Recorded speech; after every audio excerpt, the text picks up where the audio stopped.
नमस्कार। आज हम बात करेंगे वसंत ऋतु पे। ये जो मार्च और अप्रैल का महीना है, ये हम सब जानते हैं, ये वसंत ऋतु है। ये मौसम जो है वो सर्दियों के जाने का और गर्मियों के आने का है। इस मौसम में हमारे शरीर में बहुत सारे चेंजेस होते हैं, तो हमें जो अपनी दिनचर्या है वो इस ऋतु के हिसाब से कैसी रखनी चाहिए, क्या खाना चाहिए, क्या ना खाएं, ऐसे में बहुत सारे सवाल आते हैं।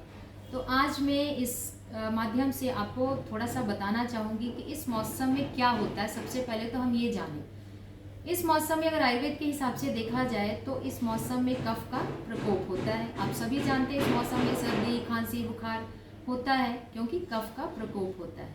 और कफ के प्रकोप होने से आपकी जो डाइजेस्टिव पावर है, जिसको हिंदी में जठर अग्नि बोलते हैं, वो थोड़ा कम पड़ जाती है। अब एक तो डाइजेस्टिव पावर कम होगी, कफ का प्रकोप हो गया, और उस पर से हम वही रूटीन में खाई जा रहे हैं, तो क्या होगा, इंडाइजेशन और बहुत सारी बीमारियां जो भी कफ से होती हैं, साइनोसाइटिस होगा, हेडेक होगा, छींकें आएंगी, बहुत सारा जुकाम होगा, और भी बहुत सारी इससे रिलेटेड जो भी प्रॉब्लम्स हैं आपको, वो आनी शुरू हो जाती हैं। तो करना क्या चाहिए? करना ये चाहिए कि हमें इस मौसम में मीठा, खट्टा और नमकीन, ये 3 चीज़ों को कम से कम सेवन करना चाहिए। जैसे हम बहुत ज़्यादा मीठा ना खाएं, आइसक्रीम वगैरह लोग शुरू कर देते हैं, वो बिल्कुल ना करें। बहुत चटपटी चीज़ें, गोलगप्पे, टिक्कियाँ इत्यादि लोग खाते हैं, तो इस मौसम में थोड़ा सा परहेज रखें। खाना क्या चाहिए फिर? खाना चाहिए हमें तिक्त और कषाय रस और कटु रस। तिक्त रस, कटु रस और कषाय रस आपके लिए नया होगा, लेकिन मैं आपको बताना चाहूँगी कि तिक्त रस जैसे करेला हो गया, नीम हो गया, जो ज़्यादातर लोग नहीं खाते हैं। अब आप पूछेंगे कि नीम को कैसे खाया जाए, तो this is the best season to take neem as a medicine. अगर आप ये 15 दिन इस मौसम में नीम की जो छोटी छोटी कोमल पत्तियां होती हैं, जो रेड रेड कलर की होती हैं, अगर आप नीम के पौधे को जाके देखें तो इस मौसम में लाल लाल सी पत्तियां निकलती हैं। उस नीम की 5 से 6 पत्तियां 1-2 काली मिर्च के साथ सुबह खाली पेट 15 दिन लें। अगर आप इस मौसम में 15 दिन लेते हैं तो बहुत सारी बीमारियों से बचा जा सकता है। दूसरा है आंवला। आंवले में 5 रस होते हैं आयुर्वेद के हिसाब से, उसमें तिक्त रस भी है, उसमें कषाय रस भी है।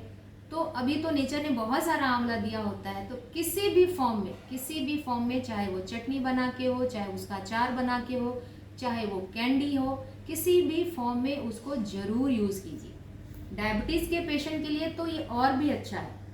आंवला और हल्दी का कॉम्बिनेशन, सुबह 2 आंवले का जूस और थोड़ा सा अगर कच्ची हल्दी मिल जाए, नहीं तो 1 चुटकी हल्दी थोड़ी सी लेनी है, ज़्यादा नहीं लेनी है। आप उसको अगर अपने रूटीन में 15 से 20 दिन इस मौसम में सेवन करेंगे तो ये डायबिटीज़ वालों के लिए भी बहुत अच्छा है, क्योंकि ये वयस्थापक है। वयस्थापक मीन्स आपकी जो बॉडी है उसमें बहुत सारी जो पॉजिटिव चीज़ें हैं वो ये करता है। बहुत सारे, तो बहुत डिटेल है, मैं बहुत नहीं जाऊंगी, लेकिन ये मल्टीविटामिन है, समझ लीजिए आप, ये टॉनिक है कि आंवले के सीजन में आंवला जरूर यूज़ करना चाहिए। फिर आप कहेंगे करेला बच्चे नहीं खाते, तो करेले खाने के भी बहुत सारे सिस्टम है। रोज़ करेला नहीं खाया जाता, लेकिन आप हफ्ते में उसको 2 बार 3 बार जरूर खाइए। एक बात मैं इसके बारे में कहना चाहूँगी कि जो करेला को हम ऊपर से छिल देते हैं, ऊपर से छिलना नहीं, उसको अच्छे से वॉश करने के बाद कोशिश करें उसको डीप फ्राई ना करें, उसको शैलो फ्राई करें, और हो सके तो उसको बॉयल करके उसका जितना उसमें तत्व हैं वो उसको रखते हुए खाएं, तो ये आपको बहुत फ़ायदा करेगा। नेक्स्ट इम्पॉर्टेंट चीज़ है कि जो हम चावल, गेहूँ इत्यादि जो भी खाते हैं, तो इस सीज़न में हम पुराना चावल, गेहूँ, बाजरा, जौ, मकई, ऐसी जो रूक्ष चीज़ें हैं, जो ड्राई चीज़ें हैं, उसकी रोटी को हम ज़्यादा खाएं। इसके अलावा अभी आपने देखा होगा हरा चना मार्केट में आ रहा है, तो पुराने ज़माने में भी क्या होता था, जब ये नया सीज़न में आता था तो लोग उसको आग में भून के खाते थे। तो इस सीज़न में हमें भुनी हुई मूंगफली, मटर, चने, ये सब चीज़ें सेक के खाना चाहिए। बारबेक्यू वाली जो चीज़ें हैं, जिसको हम ड्राई सेकते हैं, ऐसी चीज़ें खाना हमारी सेहत के लिए इस मौसम में बहुत ही फायदेमंद है। एक और छोटी सी चीज़ है जो आप बच्चों को दे सकते हैं, बड़े भी ले सकते हैं अगर वो डायबिटिक नहीं है, वो है शहद।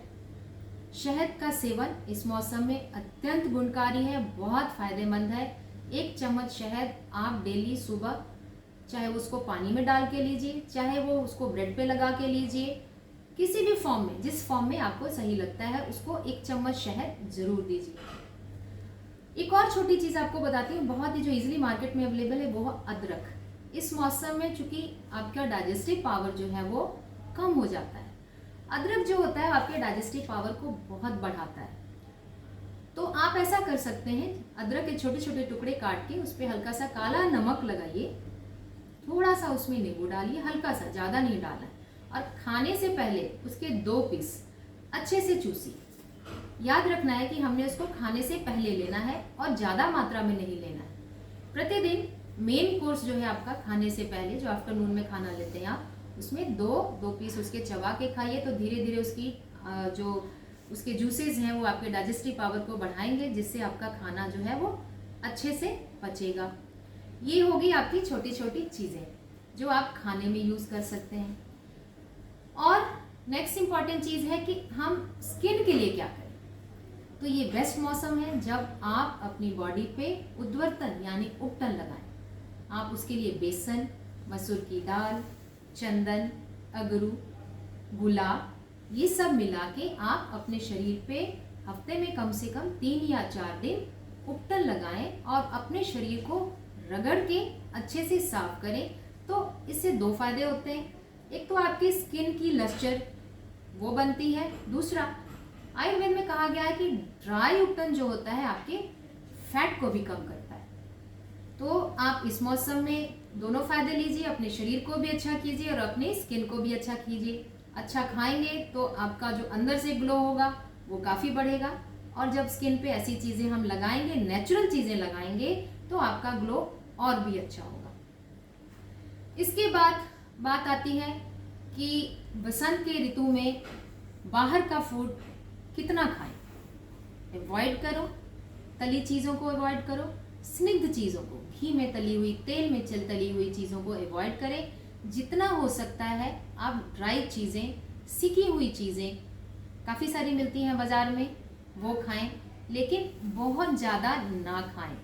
हमेशा खाने को, मैंने पहले भी बताया हुआ है कि खाने के लिए अपने पेट के 3 पार्ट करें, एक में सॉलिड, एक में लिक्विड, और एक पार्ट आप अपने गैस के लिए, ये हवा के लिए छोड़ दें, ताकि जो भी खाएं उसको घूमने की जगह मिले और वो चक्की आपकी चलती रहे और डाइजेशन होता रहे।